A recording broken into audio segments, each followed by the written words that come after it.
Keep calm and carry on the comedy. Welcome to Watch Mojo UK, and today we'll be counting down our picks for the top 10 greatest classic British sitcoms. Before we begin, if you enjoy this video, please subscribe for more great content. For this list, we've gathered the finest, funniest, most iconic and most important British sitcoms. Where do you think you're going? I'm going down a cafe. I'm going to get some grub and some better company.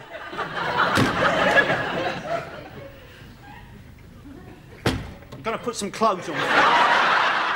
As this is a countdown of the classics, to be in contention, the show must have started before the year 2000.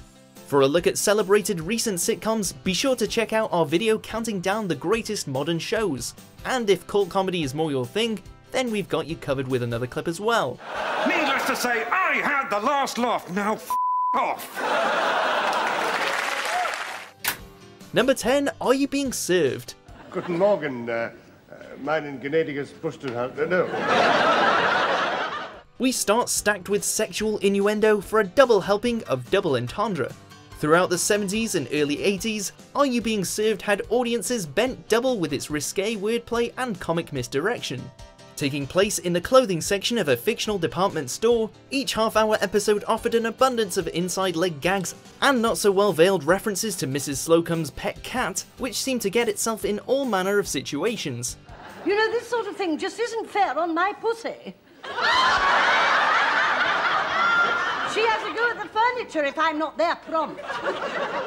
True, the nudge-nudge, wink-wink approach is out of sync with today's society, and the social stereotypes have dated, but Are You Being Served remains a favourite among fans and critics. What does it say? Made in England, Mr. Gray. So much so that a one-off reboot aired in 2016. Number 9, Bottom. You've been drinking, haven't you? How dare you! Following on from earlier success with The Young Ones, Bottom is the squalid, anarchic brainchild of Ade Edmondson and Rick Mayall. The pair wrote and starred in the series, which centres around Richie Richard and Eddie Hitler, dysfunctional flatmates living on the dole in West London. Shakespeare, the French Revolution, all that. I'm just too intelligent, that's my problem. Oh, shit! Mostly set inside their paltry and dangerously unsanitary city home, show storylines centre on drinking heavily, fighting fiercely, and hatching unconventional plans to try and find someone willing to have sex with them.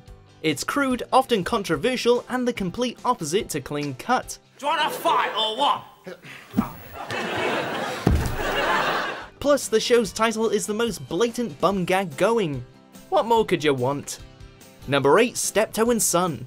A warm chair and 2 empty brandy bottles adds up to one thing. You are a drunken, lazy old git. Don't you go me The earliest aired of today's entries, Steptoe and Son was a frontrunner for sitcom writers. As one of the first shows to cast actors over straight-up comedians, with Wilfred Bramble and Harry H. Corbett starring in title roles, it saw a generational clash between elderly Albert Steptoe and his middle-aged son, whose social aspirations are wildly out of tune with his father's. You ignorant little sod. Despite ongoing rumours of on-set tensions, Steptoe was watched by 28 million at its peak, with moving storylines which offered up much more than the expected gag reel. In 1964, it was even rescheduled so as to not be broadcast on election night. Prime Minister Howard Wilson feared that the polls would be empty if Steptoe was on. No, let me do it. I haven't done anything yet. Number 7, Yes Minister. Do you mean rigged? No. Well, yes. Of all Britain's institutions, its government perhaps most frequently falls within the comics firing line. Political satire is a staple of UK TV, and Yes Minister gets our vote as the finest parliamentary jaunt on the box. The series follows the rise and occasional falls of the Right Honourable Jim Hacker MP, a hapless incumbent of the fictional Department of Administrative Affairs. Do you know what the civil service is saying about you? No? And that you're a pleasure to work with. Oh. That's what Barbara Woodhouse says about her prize-winning spaniels. Hacker's hopeless attempts to get his policies noticed contribute to what seems to be a floundering career in public office, until a surprising promotion lands him in the big seat for a 2-series sequel. Yes, Prime Minister ran from 86 to 88, as Hacker causes havoc from inside number 10. If I could pull it off, it would be a feather in my cap. If you pulled it off, Minister, it wouldn't be in your cap anymore. Number 6, Dad's Army. Your name will also go on the list. What is it? Don't tell him, Pike. Pike. From the first line of its iconic theme tune to its many classic catchphrases, Dad's Army is etched into British pop culture. Written by Jimmy Perry and David Croft and set in the fictional town of Wallington-on-Sea, the show chronicles the comings and goings of a Home Guard platoon during World War II. Gurgle, gurgle, gurgle, gurgle. All right, Corporal. Sir, that's just the water gurgling against the side, sir. A cast of classic characters includes Privates Pike, Godfrey, Walker and Fraser, as well as Sergeant Wilson and Lance Corporal Jones, who all do their best to give the enemy what for under the patriotic but imperfect leadership of Arthur Lowe's Captain Mainwaring. It's war, but not as we would normally know it. I don't want to skulk in here. I want to get out there and get to grips with the enemy. Aren't they rather high up, don't you think? Number 5, Only Fools and Horses. Bloody hell. To the southeast London next, and a family business destined for the big time. Or so Del Boy believes it at least. Only Fools sees David Jason's Del pair with little brother Rodney to make a questionable living on the streets of Peckham. The Trotters will try their hand at anything if it seems a moneymaker, but their independent traders firm has yet to expand from out the back of the beat-up three-wheeler. 1, 2, 3.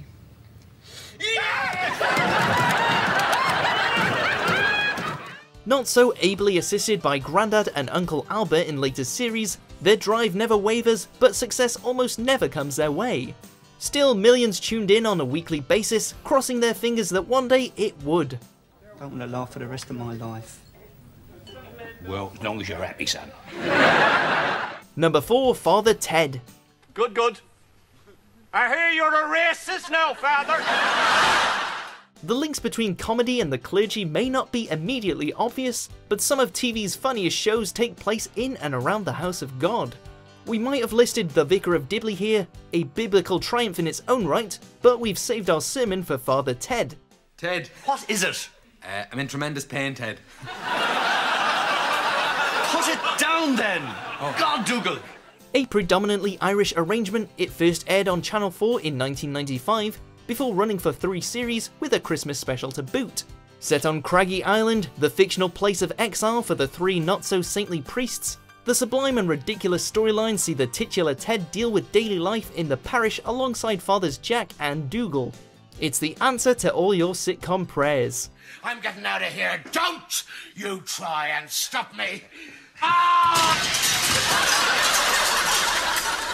Number 3, Porridge. 7:45, lights out. Any questions? Any point? None whatsoever. As one half of the 2 Ronnies, Ronnie Barker was already a household name when he debuted as Norman Stanley Fletcher, but his stretch inside the HMP Slade remains one of the comic's most memorable roles. Less you think about women, the better.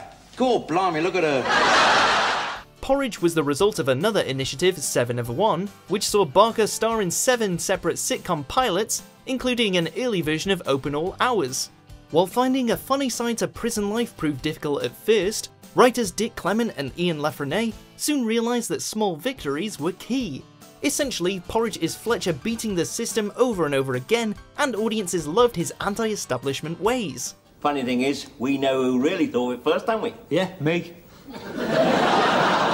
Number 2, Fawlty Towers. Yeah, watch! Who's this then? Start you, With only 12 episodes ever made, Fawlty Towers is the shortest running of today's top 10. But size isn't everything. The hotel-based hilarity was created by John Cleese and Connie Booth, who were married at the time of the first series and both had starring roles. Cleese's Basil Fawlty is head hotelier, attempting to run a hospitable residence but consistently blowing his top whenever problems arise. I mean, look, how could it be so difficult to get a cheese salad? You want to run the place? No, I just want a cheese... shut up then. I beg your pardon. Booth plays Polly, a hotel assistant and voice of reason within the chaos, while Prunella Scale stars as Sybil, Basil's long-suffering wife, and Andrew Sachs is Manuel, a Spanish waiter forever lost in translation. There is too much butter on those trays. No, senor. What? Not on those trays. No, sir. Uno, dos, tres. No. From hotel inspections to hygiene restrictions, Basil's business is a shambles, but it makes for 5-star TV. Before we unveil our top pick, here's a few honourable mentions. What do you mean, late kickoff? Well, it says here, late kickoff. They can't do this to me. 7 draws and a late kickoff. It's enough to send anybody round the twist. 4291.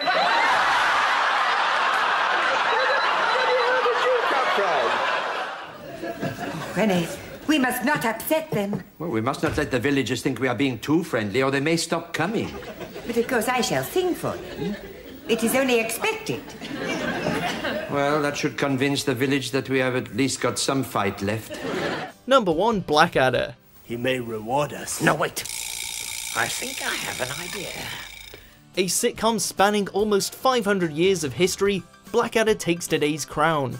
From the Middle Ages to Elizabethan England, the Regency period and World War I, not to mention a lengthy series of specials, one-off clips and standalone sketches, no era is safe from Edmund Blackadder and his band of the merriest of men.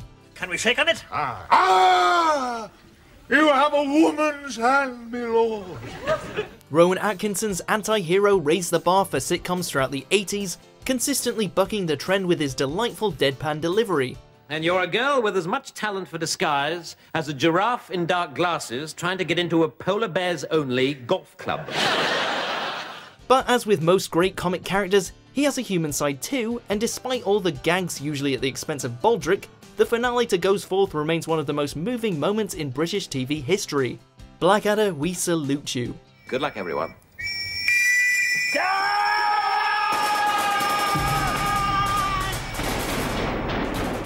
Do you agree with our picks? Check out these other great clips from WatchMojo UK and subscribe for more great content.